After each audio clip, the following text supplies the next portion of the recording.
Hello friends, thank you so much for clicking on this video. I really hope that you'll consider subscribing to my channel if you're enjoying the instruction that I'm giving you. So today we're going to be talking about the skills learned in Suzuki Book 5. So I think the two main concepts that we are learning in Book 5 is the concept of changing the contact point in order to affect the sound or the tone or the character. So up until this point, we really have been creating most of the dynamics just by altering the amount of bow that we're using. So using more bow is obviously going to be louder, and then using less bow is going to be softer. But here we are learning how to move our bow closer to the fingerboard if we want to get softer, and closer to the bridge if we want to get louder. There's one piece in particular that is going to be very good for this, and of course I will detail all of that for you here. The second thing that we are learning about is fifth position. So I'm not sure if I mentioned this in my Book 4 video, but at the beginning of Book 4 and Book 5, there are these things called position etudes, which are basically getting us comfortable in the new position. For Book 4, it was 4th position, and for Book 5, it is 5th position. So highly recommend going through those. I also really like the Whistler books, the Introducing the Positions. They have one for position 3 and position 5. So we are getting more comfortable with this position here. So let's go through each piece individually. So the first piece is the Bach gavotte. So there are a lot of double stops in here, but they are kind of notated like smaller and in parentheses. You should definitely be playing these double stops, okay? We can really never get enough double stop practice, so highly recommend playing those.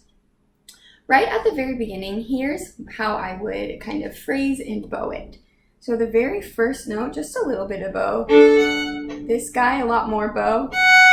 Lift, and then lots of bow on that chord. When you get to measure 15, this part,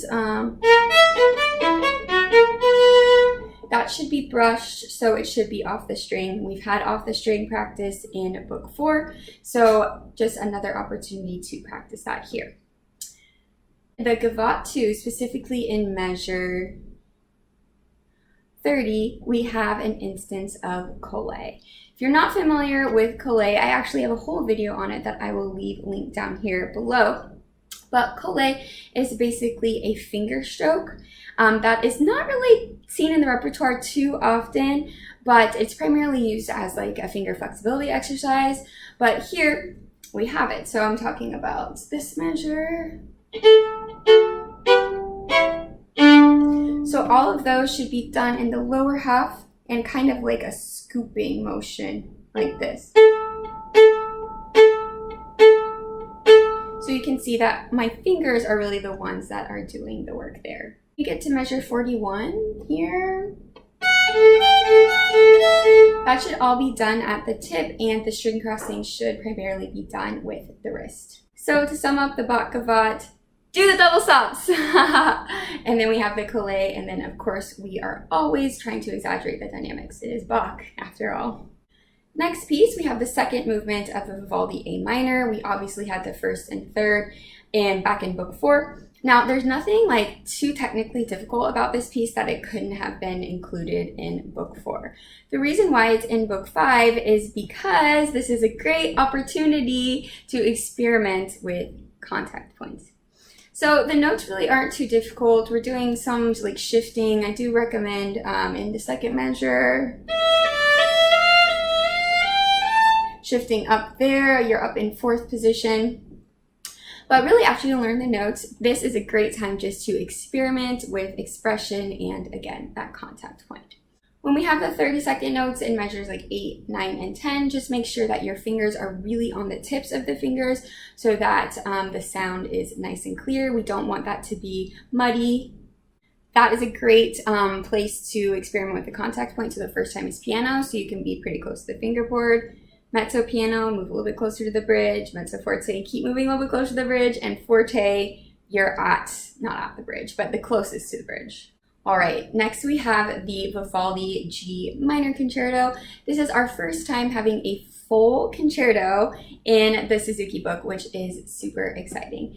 This is a big piece and there's a lot going on. I could probably talk about it for like 7 years, so I'm just gonna kind of try to give you a basic overview. So in this first movement, there's some notations that are kind of weird. So like in measure 3, we have like the slur with the line over the first note. That just means kind of like a little bit of a, I don't want to say accent, but like an emphasis on that note. So that can be done with bow speed. It can also be done by speeding up the vibrato a little bit.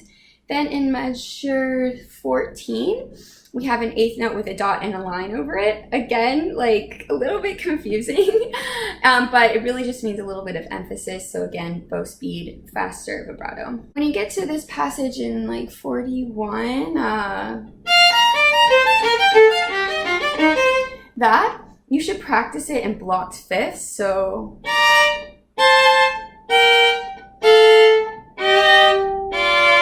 something like that, and then again remembering just to primarily use the wrist for the string crossings. In measure 45, we have the double stop trill. That is tricky. So if you are having trouble with that trill, you are most likely squeezing with the thumb. So you can practice playing it and kind of wiggling your thumb around. So